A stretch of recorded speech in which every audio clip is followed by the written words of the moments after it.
अस्सलाम वालेकुम, मेरा नाम ज़हीर है। मैं बैचलर का फुल टाइम स्टूडेंट हूँ विलियम्स यूनिवर्सिटी में।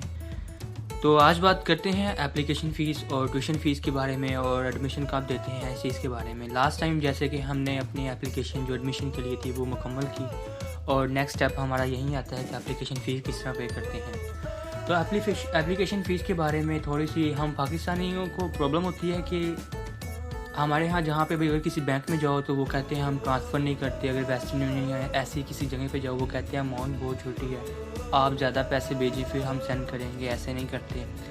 तो यही मसला आता है। तो बाकी आपके पास कुछ वेज़ हैं जिनके ज़रिए आप भेज सकते हो। फ़र्स्ट ऑफ़ ऑल आप कैसे भेज सकते हो, अगर आपका कोई रिलेटिव या फ्रेंड कोई भी रहता है अब्रॉड में या किसी भी यूरोप को USA UK ऐसी किसी भी कंट्री में रहता है तो उसको क्या लें, वो बहुत ही ईजी है और चीपेस्ट वे है। तो वैसे भी अगर कोई नहीं रहता, आप पाकिस्तान में ही हो, कोई और वे आपका सोर्स नहीं है, तो आप फिर क्या कर सकते हो। जैसे कि ये भाई ने मेंशन किया है कि हमारे यहाँ दो ऑप्शन हैं, एक तो आप अस्करी बैंक और HBL है, ये दोनों कर रहे हैं ये एक्सेप्ट। तो आप इनके थ्रू जाके आप जाएं, इनसे बात करें, आप बैंक ट्रांसफ़र कर दीजिए। ये थोड़ा सा एक्सपेंसिव है लेकिन कर लें। यकीन करो जब मैं चाइना में था मैंने एप्लीकेशन फ़ीस अपनी फ़िल की तो मुझे 100 यूरो पे 100 चार्जेस पड़े थे, इतने चार्जेस पड़े थे। तो आप इतने तो पे कर ही सकते हैं, इसका मसला नहीं है।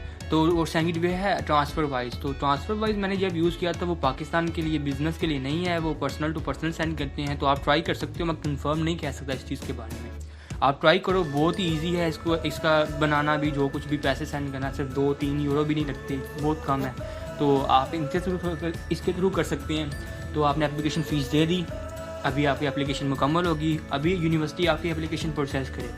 तो नॉर्मली जो टाइम लेती है यूनिवर्सिटी एप्लीकेशन प्रोसेस करने का वो होता है ऑलमोस्ट 45 डेज़ नॉर्मली यानी कि वो कहते हैं कि हम इतने दिन लेते हैं, विद इन दीज डेज़ हम आपको देते हैं। तो स्टूडेंट्स को किसी को 15 दिन में, किसी को 20, 25, 30 दिन में एडमिशन लेटर मिल जाता है।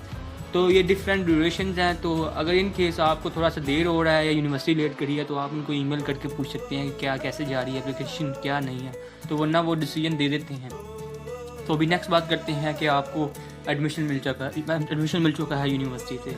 आपके पास एक सोर्स के ज़रिए आप पे कर सकते हो। आप वेस्टर्न यूनियन चले जाएँ, ऐसे ही जो सेम जो बैंक ट्रांसफ़र करते हैं या फिर मनी ट्रांसफ़र एक्सचेंज के हैं, आप उनके पास चले जाएं, वो भी ये ट्रांसफ़र कर देंगे। ये इसमें कोई मसला नहीं है, सही है ना ट्यूशन का।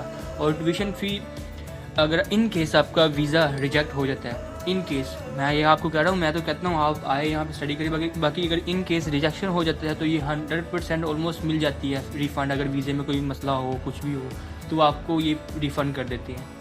तो ऐसे ही ट्यूशन फ़ी आपकी पे होगी और उसके बाद आपको वो जो मेन लेटर है एडमिशन का वो सेंड कर देंगे ट्यूशन फ़ीस के बाद।